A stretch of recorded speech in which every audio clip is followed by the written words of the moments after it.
Welcome home. I'm Tamyra Alicia, your host, and this is Soul Drops, a podcast dedicated to the expansion of the heart, mind, and soul, a safe place for reflection, healing, and self-understanding. Take a deep breath with me, and let's begin. Welcome, beautiful souls. I am your host, Tamyra Alicia. Thank you for coming back for another episode.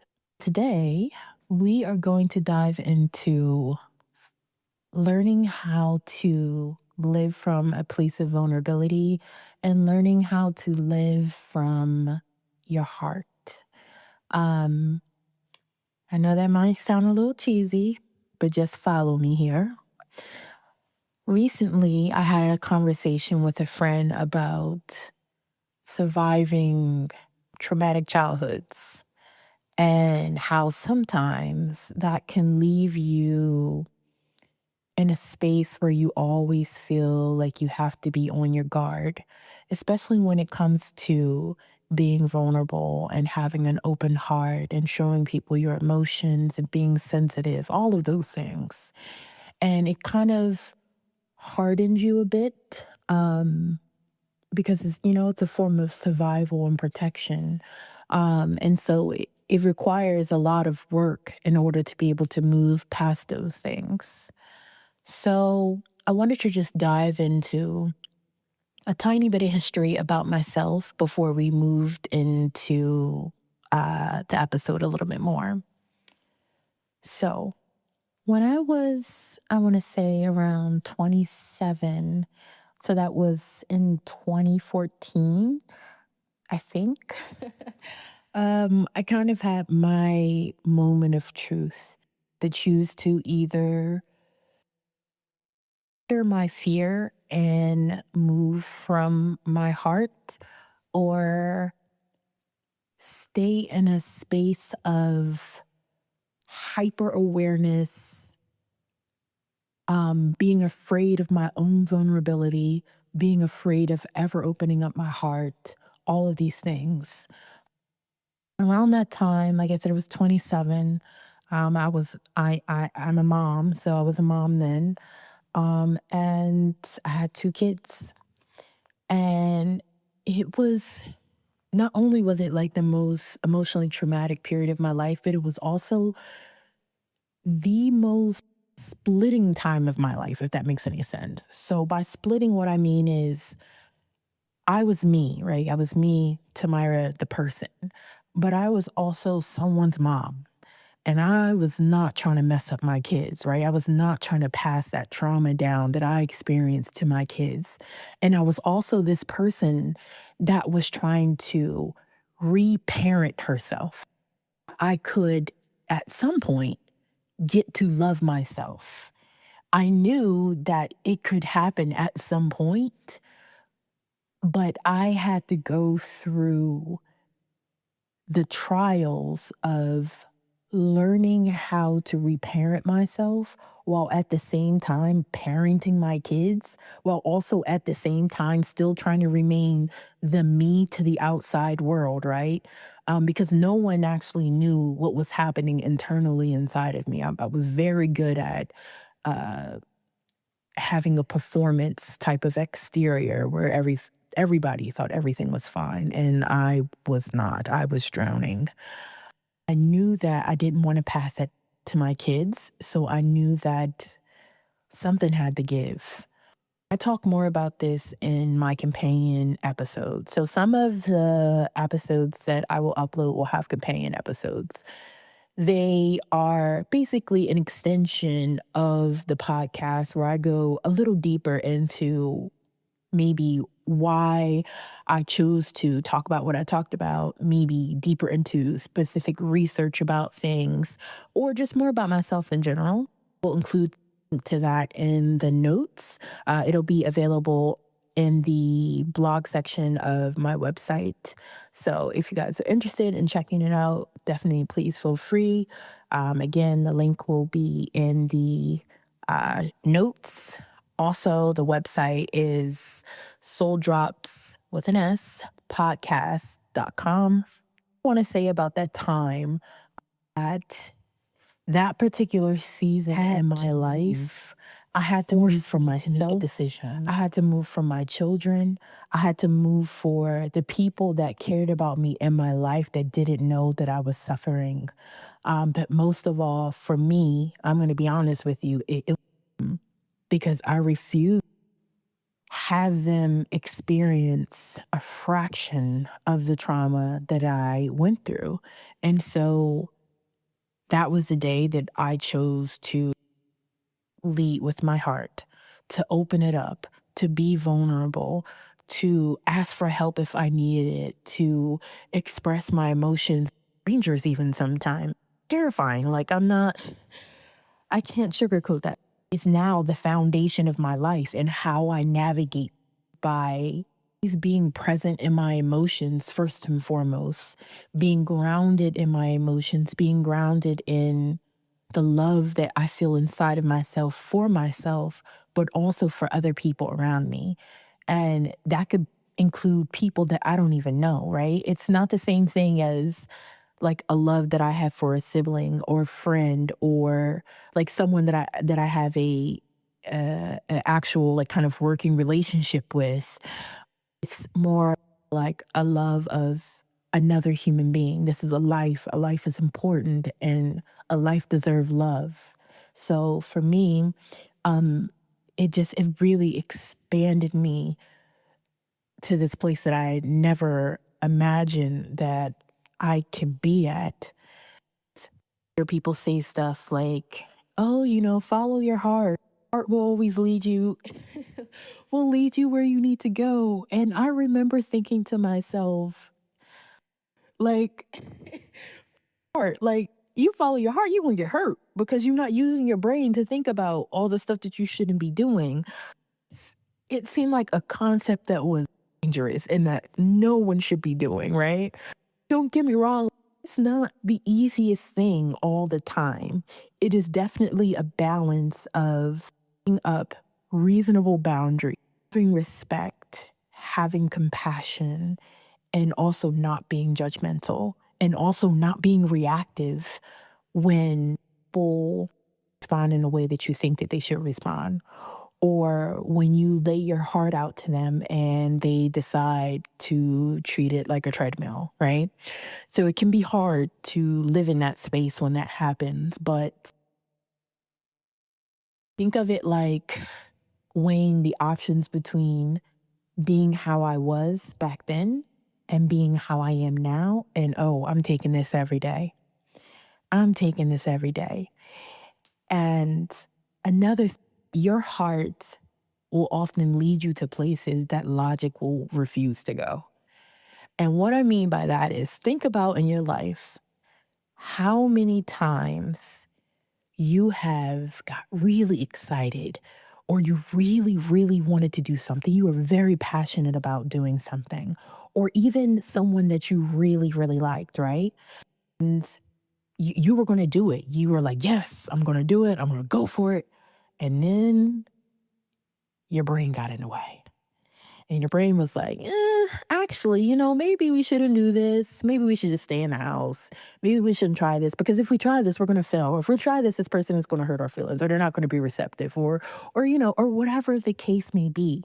And I found that when I made that change, when I moved over to moving from a space of openness and moving from a space of love and compassion, that it kind of soothed that voice in my head to where now it's kind of almost non-existent. That doesn't mean that like I don't get instances where I'm just like, oh, well, maybe you shouldn't. That still happens, right? That still happens for me. But it doesn't it doesn't stop me from doing anything, right? It's like I hear it, but I'm just like, okay, thanks, girl. You can take a nap now. And then I just move forward. And from that space, it also makes it incredibly easy to fall into forgiveness. And when I say fall into forgiveness, what I mean is a lot of times people think that forgiveness is about the other person, right? So let's say someone does something to you and it makes you upset and they were completely in the wrong, right? And say to them, you know what, I forgive you. Forgiveness is not for them. That forgiveness is for you. That forgiveness is for you because you don't want to walk around having that baggage of what that person did and those emotions that came along with it on your back. Release it. Release it.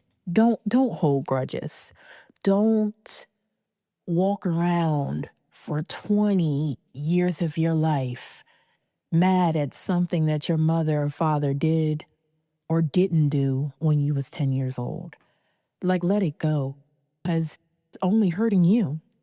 It also makes it very easy to tell the truth in a way that I don't want to say no one gets hurt, but it's never any type of malicious intent, right? So let's say if I'm having a conversation with someone and I'm speaking from my heart about how I feel as though we need to set boundaries because their behavior or what they did was unacceptable. Being very candid, I'm being very honest, but also I'm being very compassionate in my delivery of what I'm saying. But I'm also setting firm boundaries to let this person know that these are the lines that they will not cross if they want to continue to have an experience with me. Leading from this space, it made me vulnerable, but also more strong at the same time. It made me more confident within myself. The self love went through the roof. And it allowed me to set these boundaries that I have never set in my life before to allow me to have these healthy relationships. Before, when I set boundaries, more so like, mad at you and I'm never talking to you again. But that's not really a boundary, so to speak, right? Because I can choose not to have a relationship with someone right now, a boundary that they kept crossing or that boundary was. But I will not be mad at them. I won't be angry at them. It's just like, okay, well, maybe when you to learn how to respect the boundary, then we can continue with the relationship. But until then, we have to go our separate ways, and that's okay. Because maybe this journey is something that you have to go on own and do some self-discovery and do some work on yourself. And then maybe we can come back and have this conversation again. But until then, it's time to separate. You hear the confidence in that? Do you hear the peace in that? It's no animosity. It's no anger. It's no jealousy or reactive behavior or explosive anger. It's just acceptance of what it is and still having love in my heart and still having compassion for this person, but also realizing that the boundaries that I set are firm and they're there and they're not being crossed. So being from that space, it gave me tremendous power. No, the heart doesn't necessarily offer certainty. It offers a particular type of alignment within myself that I had never experienced in my life before. Now, rolling back to this part about leading with your heart, but also clear boundaries. Sometimes people are very sensitive and very open, but they don't have boundaries and they put themselves in harm's way. And it's a mistake that I don't want anyone to make because you can get hurt. And when you lead from this space, it requires a significant amount of work into understanding your trauma, understanding what triggers that trauma, and finding ways to feel grounded within yourself, even when there is chaos happening all around you. Sometimes, as human beings, we say in the moment, oh, I feel calm, I feel grounded. But if something occurs in our life that we deem as uncomfortable most of the time, right? It's an uncomfortable experience. Then we fall off and we're just like, oh, I don't know what to do, so and this and that. And it's just like, I'm gonna need you to come back to this space of calm. I'm gonna need you to come back to this space of groundedness because there can be a tornado happening around you, but you need to know that you are solid in this thing. You need to know that this is a lesson that I have to learn. And so I'm just going to sit in this. I'm going to sit in this silence. I'm going to sit in this space.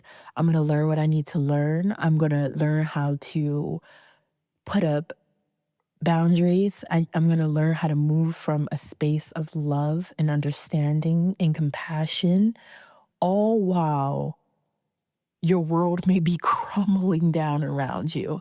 And I know you guys may be thinking like, "Oh, Myra, that's crazy." But it's true, y'all. Like, it's true. And it takes a while to get there. Like, I can't lie. It is it is a scary experience, but once you get there, it's nothing like it. And it's gonna be different for everyone, right? Leading from a space of vulnerability, leading from a space of compassion, leading with your heart. Um, it is really a singular experience in terms of how you feel when you're doing it and also how you um how you start viewing other human beings. Like I started viewing other human beings as like other like just people, like souls that needed to be loved, that needed to be, in this collective, even if I didn't know them, even if I didn't necessarily like them, right? It just it changed my perspective.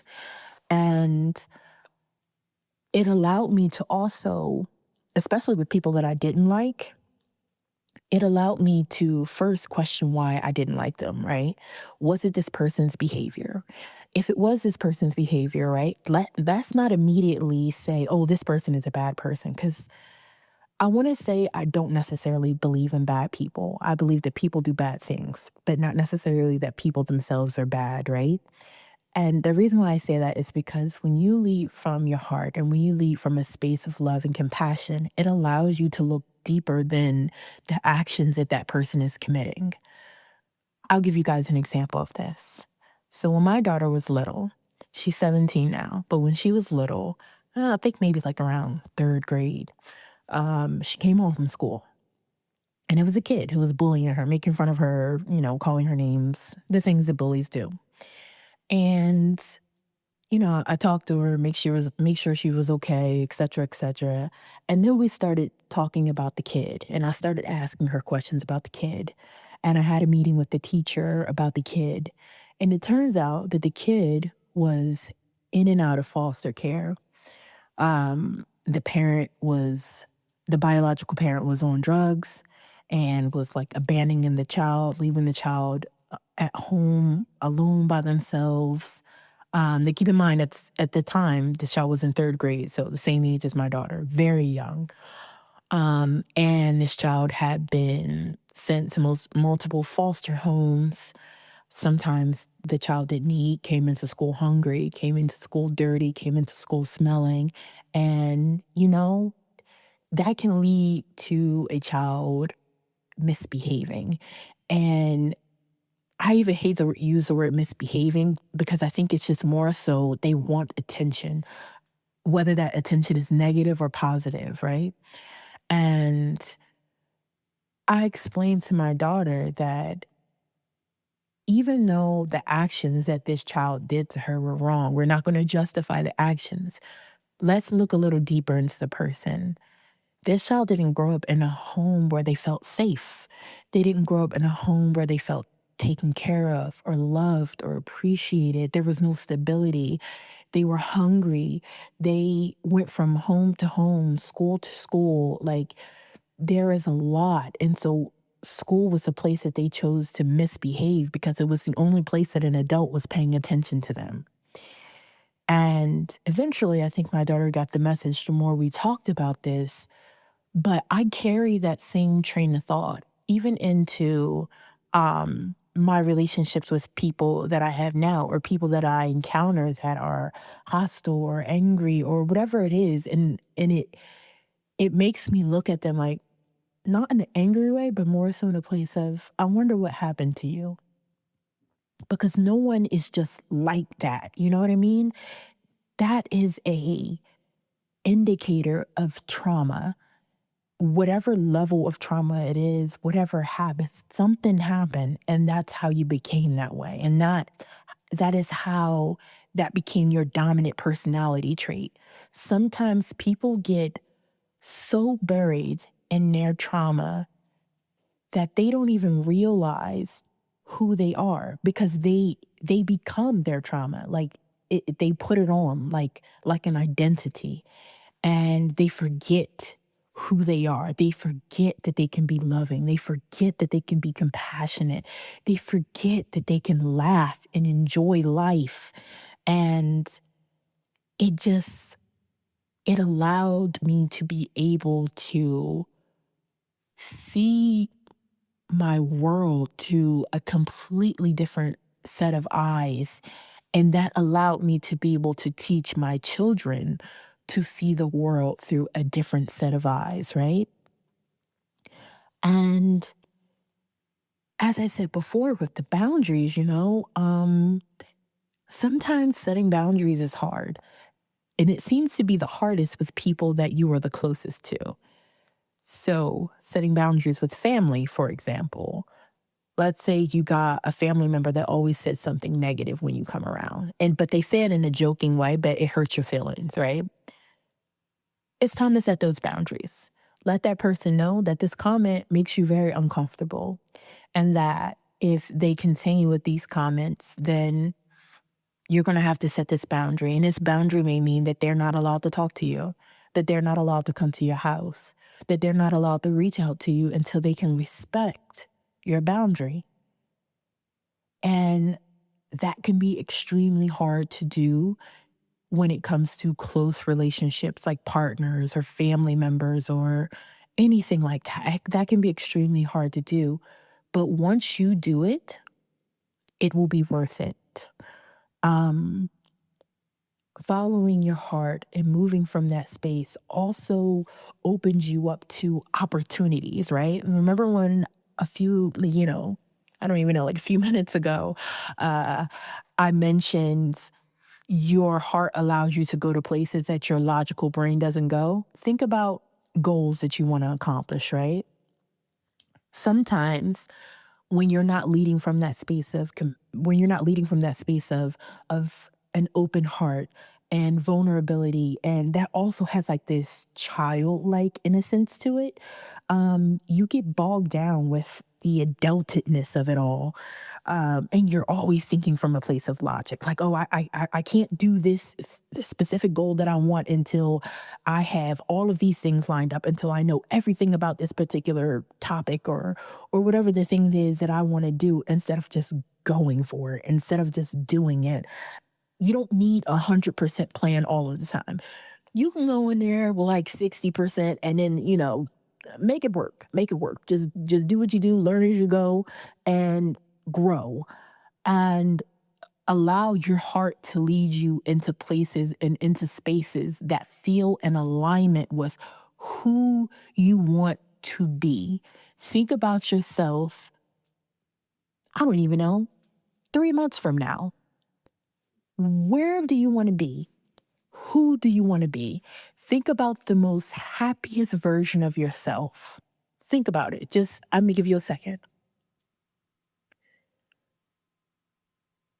Think about it. Who do you want to be? Think of the happiest version of yourself 3 months from now. I bet you that person is leading from their heart. I bet you that person is leading from a space of compassion, and that they are happy, and that they are excited about life. That's what happens when you live from that space. Living from that space opens you up to so much. And I can remember thinking for, like a long time when I used to meet super happy people. Oh man, super happy people used to annoy me because I couldn't understand, like, why are you happy? Girl, because they woke up. Like, what do you mean, why are they happy? They woke up, they get to live their life, they get to see their loved ones, they get to love themselves. Like, that concept, because I was in such a dark place, because I was in such a space where I was making sure that none of my vulnerabilities were showing, making sure that none of my sensitivities were showing. Like no one that knew me years ago would have ever thought I was a sensitive person. Never, because I hid it that well. Because I was always taught to believe that if you're sensitive, then you're fragile, and if you're fragile, then you're weak, right? That's what made sense to me. But then as I was going through this journey, I realized that to be a sensitive person, like openly sensitive, that shit, you gotta be strong. You gotta be strong because it's people be being mean out here. People be being mean. So you have to be a very strong person to openly be sensitive and show love and talk about compassion. And even now, people be like, oh, if you talk about all that stuff, then you're woo woo this and woo woo that. No, I'm just truly connected to myself. That's all I am. And I'm not afraid to show my sensitivity. And I'm not afraid to show love. And I'm not afraid to show compassion. And I turned that idea that I had been raised with about sensitivity being fragile and being weakness into no, my sensitivity is a part of a deep wisdom that I hold within myself. That sensitivity and that leading from my heart allows me to be able to connect with people in a way that is just, it is beautiful. Like it's so beautiful. And in the beginning, you won't always feel ready, right? But do it anyway. That fear that you have will start to disappear. And it'll actually improve your intuition. It'll make your tuition, your excuse me, not your tuition. I was about to say your tuition clear. I wish tuition was clear, but it will make your intuition more clear because you start to listen to yourself more. You start to trust yourself more, especially once you start setting up those boundaries. But you have to make the choice, right? Making the choice is the most important thing. It's the first step on this journey. And once you make the choice, I don't regret it. I don't regret it one bit. I can't say to you, you won't regret it because, I'm not you, but I'm telling you, it is, I don't regret it. Not at all. I feel in such alignment with myself, in such alignment with my purpose.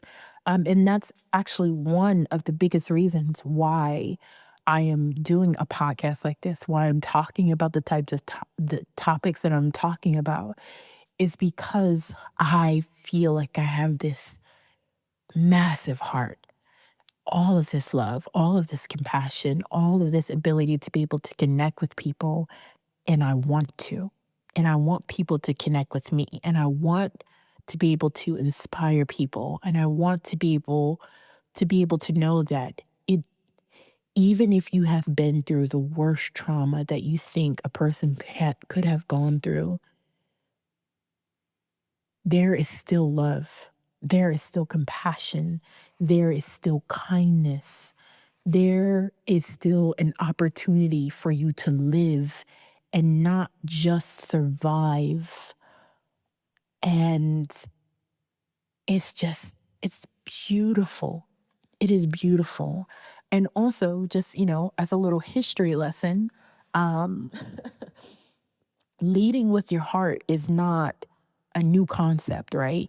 In many, many, many, many ancient like cultures and societies, leading from your heart over versus leading with logic was the way to lead, right?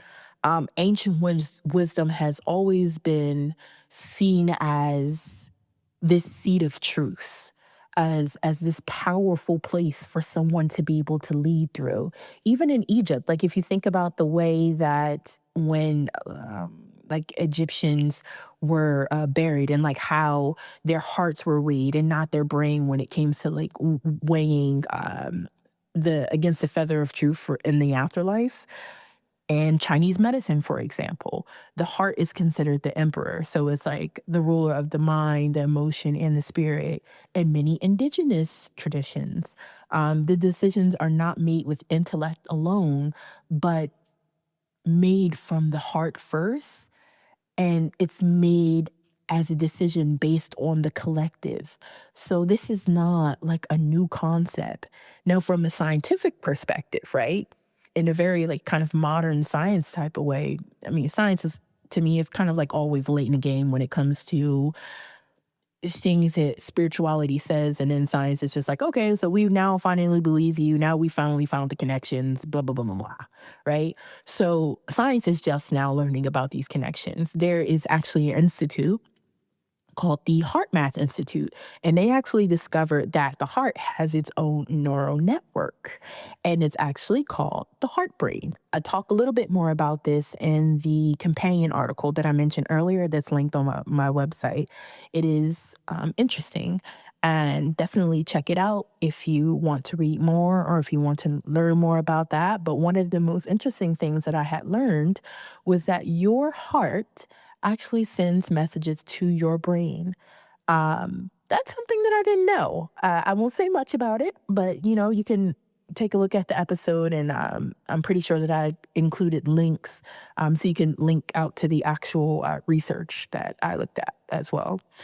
Um, so, just to tie up this episode, I want to say that there may be fears there that you have about being vulnerable, about opening your heart, about the fear of feeling deeply, as a person who, man, feels everything very deeply.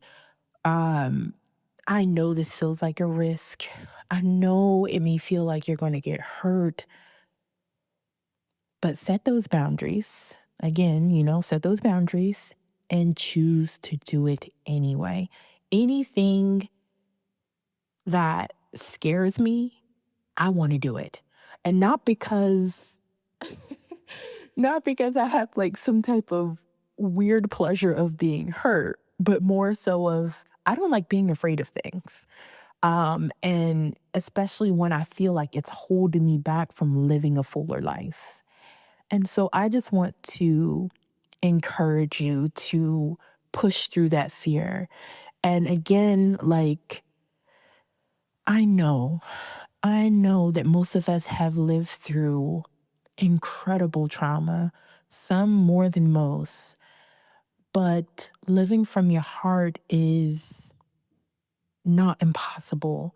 It doesn't, it is not going to feel scary forever. And I know sometimes, like, we feel like, "Oh, but my trauma is too deep, I can't do that." And then our nervous system reacts, right? Because our nervous system equates us feeling scared or uncomfortable, sometimes with danger, and it can cause us to have physical reactions in our body that make us feel stuck, right? Like we can't do anything. But I think that's when the work really has to come in, because think about this, this is a blockage. This is a blockage from trauma, and it's stopping you. It's stopping you from being able to live fully, to really just expand your heart and experience all of the love that is out there for you to be able to experience. I genuinely believe that people are loving and kind if they feel like they can be, if they feel like they can be safe. And so when you move from a space of compassion and a space of love and an open heart, it's like a light that other people are attracted to. Like, I cannot tell you how many times people just come up to me and tell me their whole life, tell me all their business that I didn't ask for, but I appreciate knowing. Um, and they tell me, I can't believe I'm telling you this. It's just so easy to talk to you. It's something about you. Like, I'm not saying as a brag, but I'm saying that as when you start to move from that space, other people can sense that energy about you. and they feel safe around you. They feel like you won't judge them. They feel like you're loving and compassionate. And that's because you are. That's because we all are. Love is that's all we know. When we were first born, all we know is love. And so we need to get back to that space of love and that space of compassion. And it will lead you to spaces that your mind couldn't imagine. And it's just it's so beautiful, you guys. But I'm going to end this episode here. And I want to thank you so much for tuning in. I want to thank you so much for listening to my second official episode of Soul Drops Podcast. And I am so incredibly blessed to have you as listeners. And I just want to say thank you so much. And I will see you on the next episode.